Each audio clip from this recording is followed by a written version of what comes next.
Hello everybody, I am back again today, this time reacting to a video recommended to me by CutieEvie2, made by Cinemassacre, and it is called The Top 10 Most Disturbing Horror Films, Pre-Code Era. Let's check it out together, shall we? Yeah. It's Cinemassacre's oh, wait a minute, it's only March. But who cares? Doesn't have to be October to talk horror films. Ooh. Let's go back to the early days of horror, when films were only just beginning to explore the dreadful and the macabre. They may seem pretty mild compared to today's horror. However, I think the oldies have a special shock factor because back then, everything was so proper and custom. So when grim stuff happens, it's jarring. Oh my. The horror genre wasn't really a thing yet. It was taboo and shunned. Imagine seeing this back then. What is this morbid filth coming from the silver screen? I'm talking specifically the early 1930s, when there was very little censorship or control. By mid-1934, the Hays Code, having already existed, was now being fully enforced, laying down the rules of what can and can't be shown. So let's take a closer look at these more daring and risky sound horror features from that less compliant era between 1930 and 1934. It's Cinemassacre's top 10 disturbing horror films from the pre-code era. We shall know if you are to be afraid of silence. Oh man, I think it's gonna be really scary. Oh. Everyone's getting An honorable stabbed. mention goes to King Kong. It isn't usually thought of as a horror film. It's more of a fantasy adventure with a monster on the loose. But seeing people get stomped flat into the ground and eaten alive is certainly horrifying enough. That's it was shocking for 1930s, but these other films coming up say something more about the dark side of humanity. But one more honorable mention goes to Mad Love with Peter Lorre and Colin Clive. It's so grim, I mistakenly thought this was a pre-code film. It was actually 1935, just after the cutoff. But it's worth noting. This is a remake of The Hands of Orlok, in which a piano player loses his hands in an accident, and then through an operation inherits new hands that once belonged to a knife-throwing murderer. And what do you know? Those hands still have the urge to kill. Seeking the truth about these new hands, he meets a mysterious man who claims to be the murderer. But there's one problem. He can't be the murderer because the murderer was executed by decapitation. Well, this is the creepy part. He put it back here. Oh, so weird. I think what makes it so creepy is the lack of music. In today's horror, there would be a loud shock chord ringing out. But here, his inhuman laugh just cackles over the dead silence and makes it especially awkward and unsettling. Oh man, he's got his hands. Now on to the it's top really 10. creepy. Imagine being able to build an app with your name.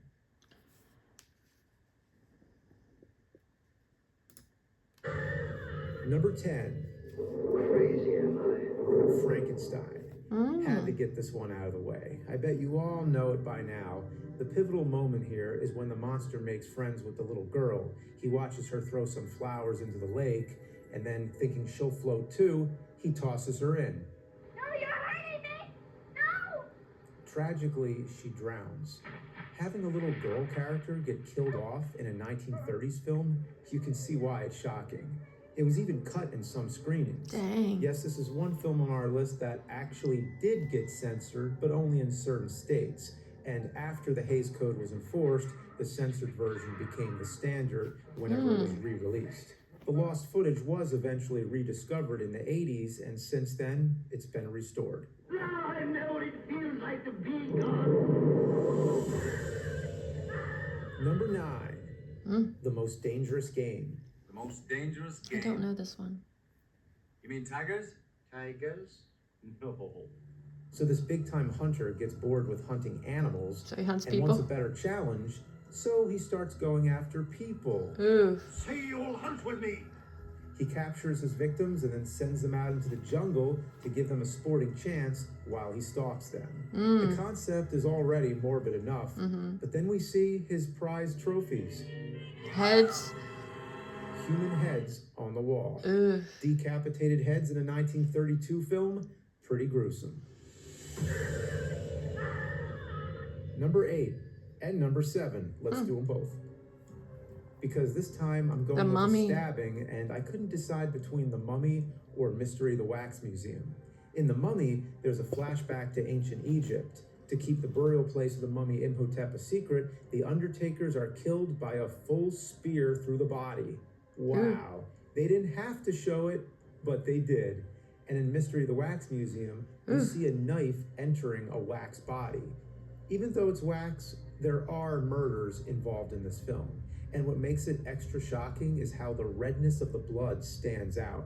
It's one of the few horror films of the 30s to be shot in color. Yeah, I was surprised. Blood wounds were very rare to see in the 30s. Even with all the gangster films, they'd almost never dare to show a bullet wound. Crazy. But here, we don't just have blood, but red blood. And in The Mummy, you actually see the spear exiting the body. Both shocking in their own ways. Number 6, Murders in the Zoo. Lionel Atwill plays a homicidal zoologist who uses animals as his instrument of vengeance against his cheating wife and her lovers. Oh. But the most sick moment of all is actually the one that starts the film. He drags some guy into the jungle who he found kissing his wife, and he stitches his mouth shut with a needle and thread. Now he shall kiss no more. Good thing he didn't do anything else. Number 5. The house of pain. Island of Lost Souls. Somebody's being tortured. Based on the H.G. Wells story, The Island of Dr. Moreau. Oh. There isn't one specific moment, it's just the overall idea that the doctor, played by Charles Lawton, is conducting experimental surgery on animals, turning them into humanoid beasts. They're cutting a living man to pieces. We don't see or discuss many details, but just the thought is enough to make your skin crawl.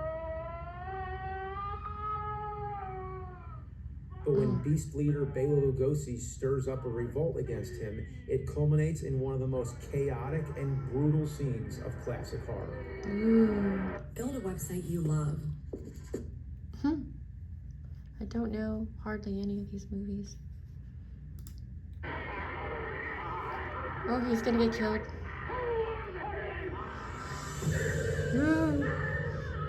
Number 4, Freaks. It centers around the performers in a carnival act. An acrobat performer named Cleopatra plans to marry a wealthy little person named Hans and murder him for his money.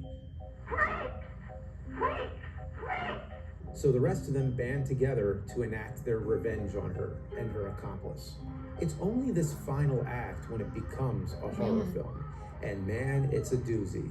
The way it's shot through the darkness and rain is what makes it scary, but even more so, after they catch her, it's revealed they turned her into a human duck. How she got that way will never be known. What makes it so frightful is that they never explain exactly how they managed that. What did they do with her legs, her hands, face? Would it be more disturbing to show it happen, or to leave those grotesque details to your imagination?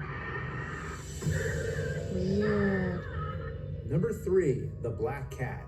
Boris Karloff plays a devil-worshipping priest who keeps dead women's bodies in glass. This is already some pretty dark stuff, but when Lugosi's character learns he's killed both his wife and daughter, he takes out his revenge by skinning him alive. Did you ever see an animal skin?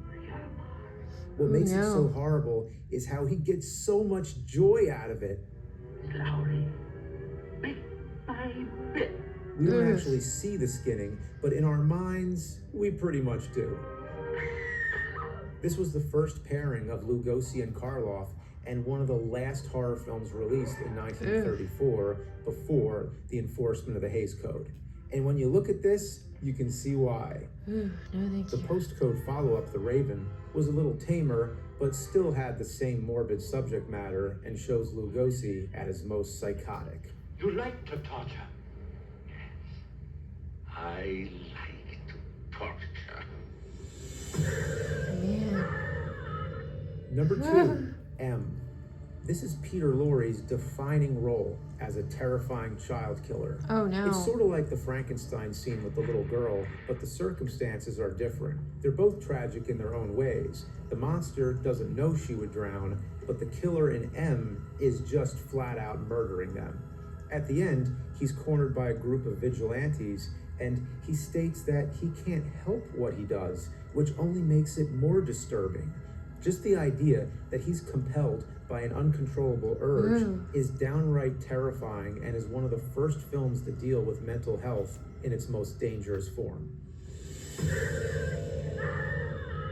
Number 1, Dr. Jekyll and Mr. Hyde. The key word here is disturbing, and I think this film definitely accomplishes that and goes much deeper than just bloodshed and gore. Frederick March gives an amazing performance as the good Dr. Jekyll and as his alter ego, Mr. Hyde, who is beyond despicable. Mr. Hyde represents the evil that exists in humanity.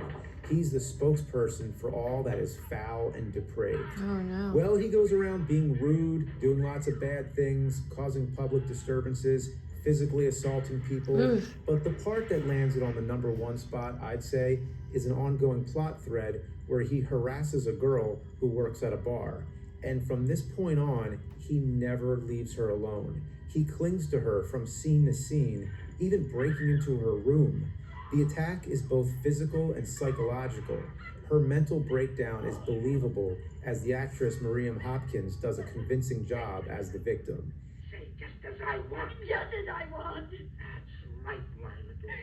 Its depiction of a violent sexual assault is what makes it the most disturbing of all. It's vicious, it's violating, it's realistic, it's something that's happened God knows how many times behind closed doors, and that's what horror films do best, is bring awful things to light.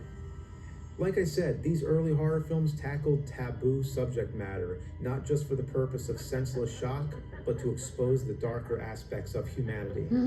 So whether you're watching the oldies or modern horror, you can appreciate how the genre got its roots by daring to push the boundaries. So creepy. Oh man. Oh. Well, that was really scary. I'll see you all again next time. Until then.